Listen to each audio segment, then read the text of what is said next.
ஆகையால ஒரு வார்த்தை சொல்லுகிறேன், திருப்பி சொன்னதுன்னு ஒரு கோரிக்கை வைக்கிறேன். நமோ நமக. இன்னும் கொஞ்சம் உறக்கமா நமோ நமக, நமோ நமக. வேண்டுகோள் என்னன்னா, இன்று முதல் நரேந்திர மோடி அவர்கள் பிரதமர் ஆகும் வரை நமக்கு வரக்கூடிய தொலைபேசி கால்களில் நம்முடைய முதல் வாக்கியம் வணக்கம் இல்லை, ஜெய்ஹிந்த் இல்லை, சீனா இல்லை, ஓமம் இல்லை, நமோ நமக.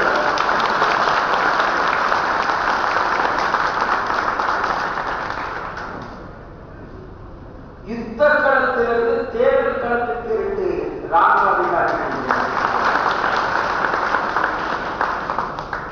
பாரதிய ஜனதா கட்சியினுடைய டைனமிக் லீடர்ஸ் 3 பேர் அங்கே இருக்கிறார். எல்லாவற்றையும் விட இந்த முகநூல் மூலமாக எந்த ஒரு அழைப்புகள் வேறு அழைப்புகள் இல்லாமல் முகநூல் மூலமாக மட்டுமே இத்தனை கணக்கான மக்களை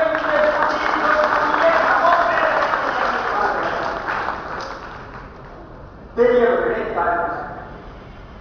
இன்னைக்கு இந்த இன்டர்நெட் என்பது ஒரு புரட்சி செய்து கொண்டிருக்கிறது.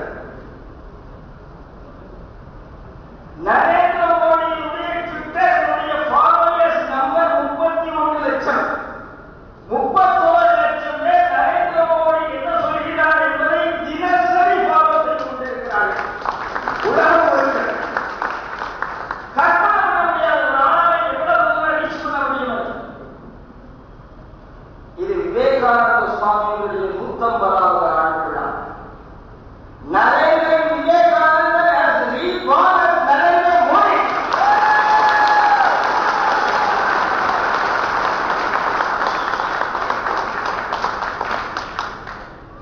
அந்த விவேகானந்தர் அந்த போது இந்து மதத்தினுடைய தன்மை, பாரதத்தினுடைய நேர்மை, இதெல்லாம் தான் அந்த நரேந்திரன் பேசினார். இந்த நரேந்திரனை கேள்வி எழுப்புகிறார்கள். செக்குலரிசம் என்றால் என்ன? For me, secularism is India first. Secularism is India first. No Christian, no Islam, no India first. சொல்றது தைரியமா இருக்கு. இன்னைக்கு உலக நாடுகள் ஏன் பயந்திருக்கிறது என்று சொல்லுங்க. I am a Hindu. I am a nationalist. So, I am a Hindu nationalist.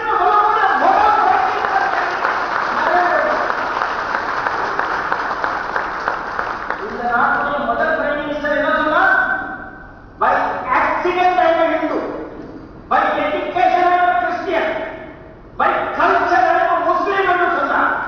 இன்னைக்கு இந்த நாட்டுடைய பிரைம் மினிஸ்டர் கேண்டிடேட் சொல்கிறார், நானே பிரதமர் சொல்கிறார், I am a Hindu nationalist.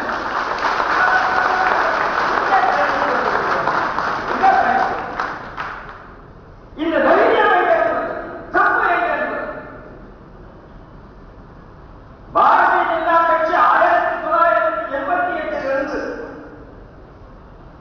2004 வரைக்கும் 98 வரைக்கும் 10 ஆண்டுகள் இந்த தேசத்தினுடைய அஜெண்டாவை சொல்லிக் கொண்டிருந்த கட்சி. இதெல்லாம் பாரதிய ஜனதா கட்சி சொல்லுதோ அதான் இந்த தேசத்தினுடைய அஜெண்டாவாக இருந்தது. அயோத்தியாக இருக்கட்டும், திரிசமையாக இருக்கட்டும், காமராஜராக இருக்கட்டும்.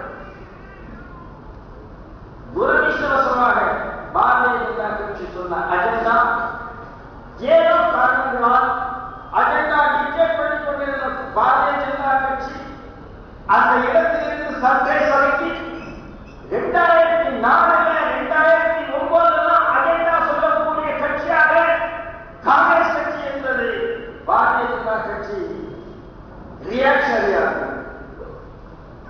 இன்னும் தேர்தலே வரல. இந்த தேர்தலில் அஜெண்டா என்பது நரேந்திர மோடி ஒவ்வொரு நாளும் என்ன சொல்கிறாரோ that is the confirmation. And the agenda is being dictated by what is now. ஏழு பேசினாங்க காஷ்மீர் பற்றி பேசினா 370 பற்றி வரைய டிஸ்கஷன்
விசா கொடுக்க முடியாது என்று அமெரிக்கா சொல்கிறது. இன்னைக்கு என்ன சொல்கிறது? அவர் விருப்பப்பட்டால் எந்த நேரத்திலும் விசா கொடுக்கலாம். உடனே நாங்கள் அப்படி சொல்றோம். என்ன வேடிக்கை தெரியுமா? இங்கிலாந்துடைய லேபர் கட்சியினுடைய எம்பி பிரைன் கார்டினர் அவர் நரேந்திர மோடியை அழைக்கிறார். எதுக்கு? இங்கிலாந்துடைய நாடாளுமன்றத்தில் பேசுவதற்காக. அப்பதான் இந்த நாட்டுடைய மீடியாக்கள் பொங்கி எழுந்தது. மோடி என்ன விசா கொடுக்க மாட்டேன் என்று அமெரிக்கா சொல்லியிருக்கிறது. அதே காரணத்துக்காக இங்கிலாந்து சொல்லியிருக்கிறது. எப்படி கூப்பிடலாம்? நம்ம நாட்டில் ஒரு புத்திசாலி மீடியா பர்சன்ஸ்லாம் என்டிடிவியில் ஒரு அம்மா, அந்த அம்மா உடனே மாஸ்கோவில் இருக்கிறார். அந்த அம்மா நேரா ஸ்கைப்பில் அலை என்ன அநியாயமா இருக்கு? நரேந்திர மோடி தான் எத்தனை அக்யூசேஷன் எனக்கு தெரியுமா? நீங்க எப்படி கூப்பிடலாம் தெரியுமா? அவர் சொல்றார், நான் இந்தியன் பாலிடிக்ஸ் நல்லா ஃபாலோ பண்ணிட்டு இருக்கேன். Indian supreme court acquitted Narendra Modi இவன் கிளீன் சிட் நரேந்திர மோடி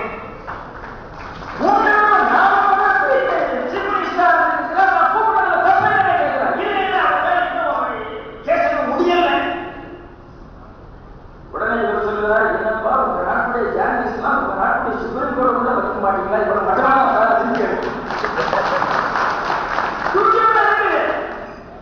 யூடியூப்ல இருக்கு. சரி, இந்த கூப்பிடலாம் வாங்கி வைத்தா பரவாயில்ல. ராஜி கூப்பிடலாம். அதே இதே கையில இருக்கிறான். உங்களுக்கு தன்மானமே கிடையாது. சுத்தமான கிடையாது. நான் உங்க நாட்டிலேருந்து ஒரு ஆள் நான் கூப்பிட்டுருக்கேன். நீ கூப்பிடாத இன்று பண்ணியா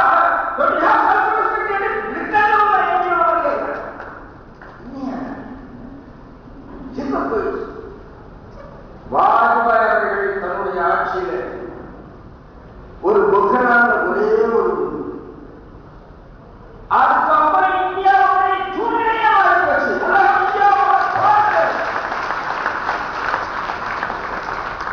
அதுவரை Indians were beggars. Beggars could not be the choosers. துரதிர்ஷ்டவசமாக பாரதிய ஜனதா கட்சி ஆட்சிகள் கடந்த 10 ஆண்டுகள் இந்தியாவில் beggars.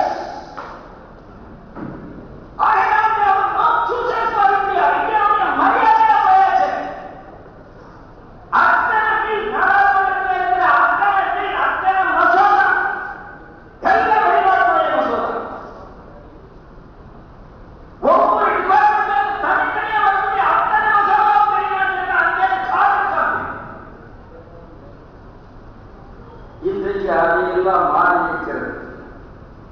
நரேந்திர மோடி சீனா செல்கிறார். எத்தனை தடவை தெரியுமா? நரேந்திர மோடி சீஃப் மினிஸ்டரா இருக்கும்போது சீனாவுக்கு எத்தனை தடவை போனாரு? நம்மள எத்தனை தடவை தெரியும் தெரியுமா? பாய்ச்சே கிடையாது. இதை பற்றி பத்திரிகையில வராது. 4 முறை நரேந்திர மோடி சீனா போயிருக்கிறார். ஒரு தடவை சிஎம் பிஜேபியினுடைய லீடர், 3 தடவை சீஃப் மினிஸ்டராக போயிருக்கிறார். 3 தடவை சீனா. அப்போ ஒரே ஒரு லெப்டிஸ்ட் கூட எழுந்தது சொன்னா அப்படின்னு ஒரு ஆக்ட்ரஸ் இருந்தாங்க. அது மட்டும் தான் உடனே கேட்டது. நரேந்திர மோடி சீனா போற கம்யூனிஸ்ட் கட்சிக்காரன் நீங்க என்ன பார்த்துட்டு இருக்க? சீனாலேருந்து கம்யூனிஸ்ட் கட்சி சொன்னா இந்த நாட்டுக்கரையில் உள்ள வேலை. நீ கட்சிக்குச்சுன்னா வாய திறக்காத கட்சின்னு இருக்கு. ஒரு கம்யூனிஸ்ட் நாள் வாய திறக்கலையே நரேந்திர மோடி சீனா ஒரு கம்யூனிஸ்ட் நாள் வாய இருக்கிறேன்.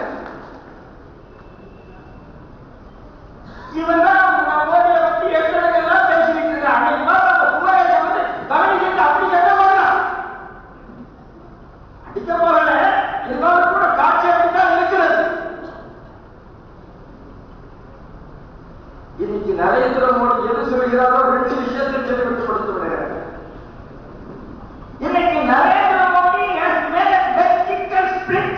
அதில் சந்திரனே கிடையாது. Bro nationalist and anti nationalist ரொம்ப தெளிவாக இருக்கிறது. ஆகையால் தான் ஒரு அனந்தமூர்த்தி திட்ட மாதிரி அந்த கண்ணாடி வந்திருக்கிறார். அவர் என்ன சொன்னார்? அனந்தமூர்த்தி நரேந்திர மோடி பிரைம் மினிஸ்டர் நான் இந்தியாவில் வருகிறேன். ஏன் போயா நீ இந்த நாட்டுக்கு என்ன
கூப்பிட்டாலும் கூட இது இப்ப சமீபத்தில் வெளிவர ஆரம்பிச்சிருந்துச்சு.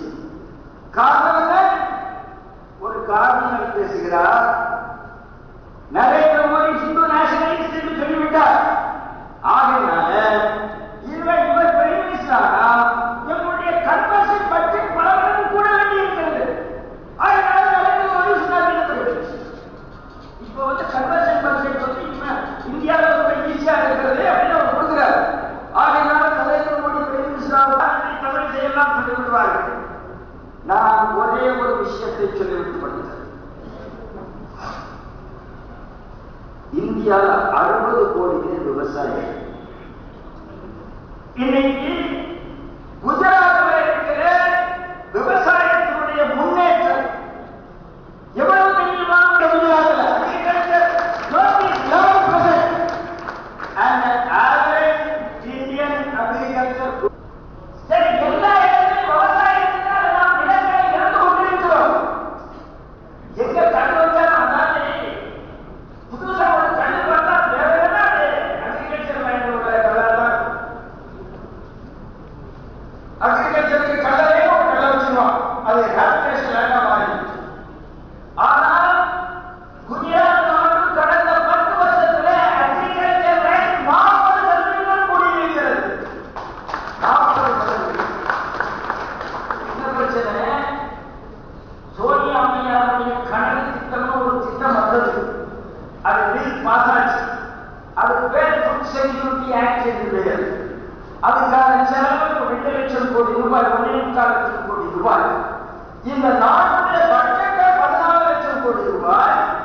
ஆனா 1.25 லட்சம் கோடி ரூபாய் ஒரு ஃபுட் செக்யூரிட்டி ஆக்ட். அந்த 1.25 லட்சம் கோடி எங்கே வராதுன்னு தெரியாது. அதுக்கான ஃபுட் கிரேட் சொல்றது நம்மளுடைய இம்போர்ட்டுக்கு மட்டுமே 50% கூட போகணும். அதெல்லாம் பத்தி கவலையே பண்ணாம ராஜ்தான் சொன்னார். அப்படின்னா என்ன அர்த்தம்? நாம எல்லாரும் பண்ண செய்யணும்னு அர்த்தம். என்ன அர்த்தம்னா இந்த நாட்டுடைய ஃபுட் சாவரிட்டி அடமானம் வைக்கிறோம் என்று அர்த்தம். மன்மோகன் சிங், அத்வானியா, சிதம்பரம் எல்லாரும்